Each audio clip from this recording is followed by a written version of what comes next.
siapa sih orang di balik layar dari Sikomo dan Putri Lingga ini, karena dua-duanya ini merupakan satu usaha milik satu orang saja. Nah, di sampingku ini baru ketemu dengan ownernya. Nama saya Setio Adi Nugroho dari Probolinggo. Kita usahanya di bidang kopi. Ngomongin kopi, kopi ini kan dibilang rumit ya rumit gitu, karena kan dari variannya tuh banyak banget. Apalagi kalau tadi pas lagi di Sikomonya, aku tanya di sana cara penyajiannya juga beda-beda. Iya. Dan juga nggak kaleng-kaleng loh, bukan hanya sekedar nyeduh kopi aja, tapi bener-bener ada baristanya gitu. Berarti otomatis kan ada sekolahnya. Iya. Tapi yang menarik ini ngomongin sekolahnya. Nah, si ownernya ini ternyata sekolahnya bukan kopi loh secara formal, malah perawat. Kok bisa dari perawat ini bisa nyeburnya ke kopi gitu, Mas? Kalau dari perawat, memang kopi saya suka dari Bumba. Waktu kuliah ya saya suka ngopi. Jadi daripada saya harus nongkrong ke tempat yang lain, kenapa sih saya nggak ngopi ya, bikin kopi aja, usaha kopi gitu ya. Terus yang kedua, ternyata kopi ini unik gitu ya. Ilmunya itu luar biasa. Saya tertariknya di situ. Kebetulan saya juga ngajar di keperawatan. Jadi kalau di bidang akademik ini kan ibarat kata kita harus tahu dulu nih ilmunya, ya kan. Bahkan saya punya rekan yang hanya sudah senior sekali. Kalau dikatakan seberapa besar ilmu Anda tentang kopi, dia mengatakan saya masih belajar. Karena selalu kopi itu ilmunya selalu dinamis, terus banyak perkembangan. Nah, kenapa saya buat kopi? Awalnya saya 2016 saya buka kopi biasa, enggak warung awal. Terus saya dapat informasi, kenapa nggak bikin manual brew? Saya searching, ternyata kok tertarik ya saya. Akhirnya saya buatlah kedai kopi. Baru fokus ke manual brew, saya angkat Nusantara. Nah, berjalannya waktu Nusantara, saya pengen yang lokal. Banyak orang yang mencari yang potensi lokal. Akhirnya saya tanya nih, daerah saya Probolinggo ini ada nggak sih kebun kopi? Ternyata potensinya luar biasa. Kita punya 2 gunung, Argopuro dan Tengger. Dan kalau saat data 2015 itu mengatakan 4.000 hektar perkebunan kopi, dan itu dari masa Belanda, itu sejarah. Wah, ini kan luar biasa. Akhirnya saya fokuskan diri untuk mengangkat Putri Lingga sebagai pusat informasi kopi Probolinggo. Kita membangun proses dari hulu ke hilir, kita relasi ya, dari Argopuro yang Tengger ada sama petani juga. Satu harapan besar adalah mengangkat harga dan kualitas. Ya, kita kenalkan di hilir gitu ya. Nah, seiring waktu ternyata di kedai tidak semua orang bisa masuk, ya kan. Anggapan orang di Probolinggo ini, kalau masuk ke coffee shop, kopi ini terlalu mahal kan gitu ya, padahal harganya tidak, ya kan. Saya buatlah yang harapan besarnya bisa diterima oleh masyarakat, yaitu kopi motor.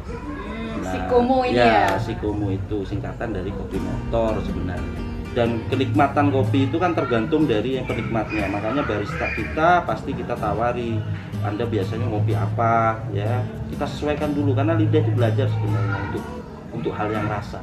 Jadi yang kebiasaan ngopinya pakai industri, terus kita pakai manual brew, terus kita kasih arabica, pasti mereka bilang tidak enak. Kita harus biasakan, sesuaikan dengan lidah mereka dulu, tahap per tahap. Seperti di Putri Lingga sendiri, kita nyajikan kopi tanpa gula ya seperti ini, enggak. Ibu yang jenengan arabica tanpa gula begini. Mereka bilang kopinya kok bening ya. Ini teh Mas, ini bukan kopi. Wah, itu berat. Kopi yang kental ada bubuknya. Ya iya kan, itu sudah terstigma di situ ya kan. Masyarakat sudah terstigma di situ, pasar sudah. Itu kan perjuangan senior-senior kita, rekan-rekan kita yang di dunia perkopian, itu kan perjuangan untuk seperti itu, mengenalkan bahwasanya kopi kita itu loh enak gitu loh. Yang kualitas kenapa harus dilempar keluar gitu? Kenapa itu tidak bisa dinikmati oleh masyarakat kita? Kita selalu mendapat yang kualitas dulu. Kalau makanya itu saya kaitkan ilmu saya keperawatan dengan kopi. Oh ternyata sehat loh. Logikanya orang minum sederhana ya, logika sederhana. Orang pusing minum obat pasti ada kafein. Nah, kenapa kok kopi nggak boleh kan gitu ya kan? Saat ini lagi dikembangkan bagaimana di pusat penelitian kopi sendiri kalau udah ikut pelatihan pasti ada satu materi yang tentang kesehatan. Nah, itu dikaitkan. Tadi sempat ada pernyataan ada hubungan antara kopi dengan kesehatan. Efek kesehatan kopi untuk tubuh itu apa? Oh, oke. Begini Mbak. Nah, sebenarnya manfaat kopi itu kan banyak hal ya. Saya baca referensi, studi referensi, saya baca di situ ternyata banyak jutaan partikel aktif, kan? Cuman ada takaran. Jadi bisa sebagai antioksidan. Ya. Jadi banyak riset yang mengatakan kopi, bahkan espresso pun, nah itu kalau kita minum dia bisa sebagai anti kanker. Terus saya sempat nulis itu artikelnya dan studi referensi saya. Terus sebagai semangat, spirit, ya kan, menambah mood pada pagi hari karena pada pagi hari kortisol tinggi nih. Nah, kafein ini sebagai katalisator yang menghambat dari koenzimnya dari sorry saya agak lupa. Nah di situ bahwasanya meningkatkan mood dan semangat ini lebih cocok pada pagi hari. Makanya kopi itu sebenarnya cocoknya pada pagi sebelum bekerja. Nah di situ banyak manfaat di secangkir kopi, cuman takarannya 2 sampai 4 gelas per hari kafein. Terus banyak orang yang mengatakan minum kopi kembung, itu kan karena kafein. Nah, kafein ini juga bukan hanya ada di kopi loh, di teh juga ada, coklat juga ada. Kenapa kok kopi yang selalu jadi salah kan gitu ya? Nah, contoh gastritis, gangguan asam lambung ya, itu karena kafein sebenarnya yang bisa meningkatkan asam lambung. Ada kok jenis kopi yang kafeinnya rendah, Arabica. Banyak orang yang mengatakan bahwasanya Arabica asam dirasa nanti bikin kembung, padahal itu kan kafeinnya rendah, sehingga ya malah Robusta itu tinggi Pak, Robusta ya, yang tinggi kafeinnya bisa pemicu malahan ya, yang meningkatkan asam lambung bagi yang menderita gastritis. Nah tapi kalau yang untuk yang buat semangat, spirit di pagi hari sebelum bekerja ya enaknya ya Robusta. Jadi intinya apapun kalau berlebihan itu tidak baik. Ada yang begini kan mengatakan minum kopi, ya kita kalau lebih pasnya ada seruput kopi gitu ya kan. Kalau minum kan kayak minum air putih. Ada fakta menarik lagi dari si owner kita, sekarang sedang menjabat sebagai sekretaris HIPMI. Nah, biasanya sangat terkait dengan pengembangan usaha lokal. Bagaimana meningkatkan produksi lokal supaya dikenal bukan hanya di luar, tapi masyarakat lokalnya juga sadar kalau punya potensi ini loh.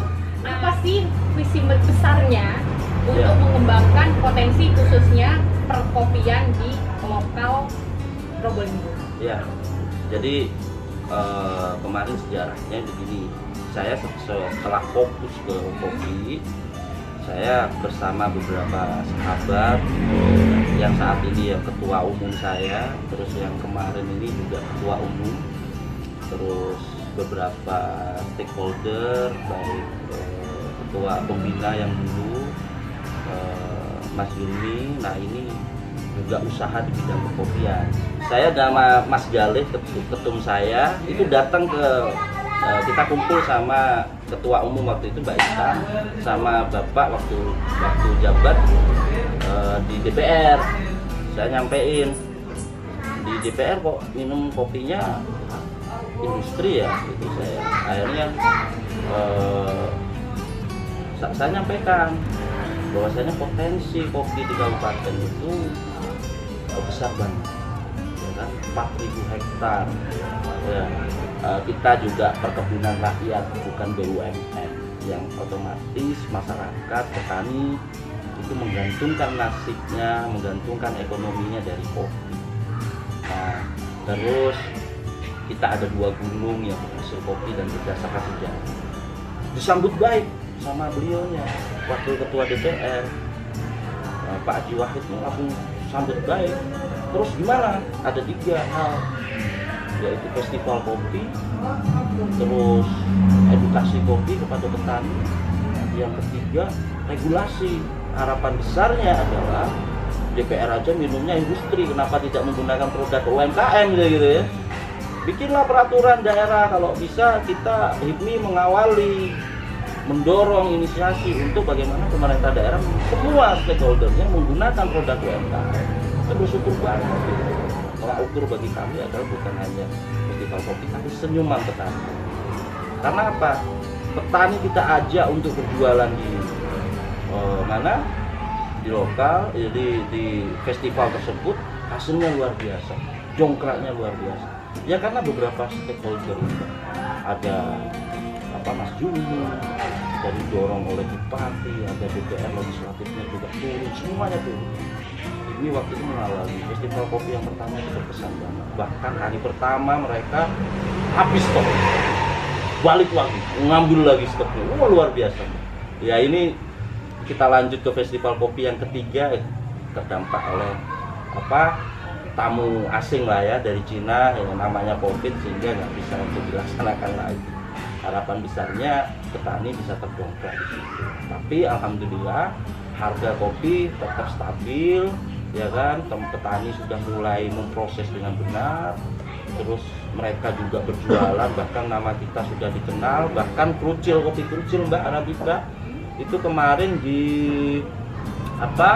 kompetisi kopi KKSI namanya ya, kompetisi kopi specialty Indonesia itu yang berproduksi, kita menempatkan juara 5 itu dari Mas Bilu di Indonesia. Itu Arabica Krucil itu yang masuk ke nominasi. Dia dari mana? Dari Krucil, dari Bilbin namanya, Bilbin Coffee. Beliau juga fokus ke, masih muda beliaunya, fokus ke kopi. Nah ini yang terakhir, apa sih pesan yang ingin disampaikan, yang ingin diajak khususnya para anak muda di Kota Probolinggo, secara umum anak muda di seluruh Nusantara, kalau punya mimpi usaha, karena kebanyakan yang dibayangin mau berusaha itu yang penting duitnya berapa. Kalau nggak punya duit nggak jadi deh gitu. Ya. Nah sebenarnya terobosan dari kopi motor itu Mbak, saya membuat kopi motor itu awal kali saya nggak pernah saya langsung karyawan, saya terjun sendiri. Sebenarnya adalah gengsi. Bagaimana saya seorang dosen, bagaimana seorang akademik, saya turun langsung di tingkat pedagang kaki lima. Bagi saya adalah jualan itu bukan menurunkan derajat status sosial. Ya, berjualan itu bagi saya apapun dia jualan, dia sebenarnya rasa perjuangannya luar biasa. Artinya sebenarnya orang itu punya duit ya juga bingung mau usaha apa. Tidak punya duit, punya konsep usaha tapi tidak punya duit ya. Tapi tidak mau mulai-mulai. Itu sebenarnya kan kaitan hal yang mudah sebenarnya. Saya teringat pesan dari dosen saya ya, jadilah yang pertama. Kalau nggak bisa jadi yang pertama, jadi yang terbaik. Kalau nggak bisa yang jadi yang terbaik, jadi yang fokus. Makanya saya memfokuskan diri di kopian, karena hati passion kan sudah kopi nih. Kalau bisa dibedah darah saya sudah kopi gitu. Lah udah, passion saya di situ. Kita senang, kita ikhlas melakukan apapun nilainya, produk kita laku itu sebuah kebanggaan tersendiri buat kita. Oke, jadi untuk teman-teman semuanya di seluruh Nusantara, kalau pengen ada usaha, yang penting mulai dari sekarang dan jangan gengsi, gitu ya? Iya betul, jangan gengsi. Oke, Oke, terima kasih Mas, sukses selalu usahanya dan juga cita-citanya untuk terus menyampaikan, mempublikasikan produk-produk khususnya di Probolinggo ini. Ya oke. Makasih Mas. Terima kasih.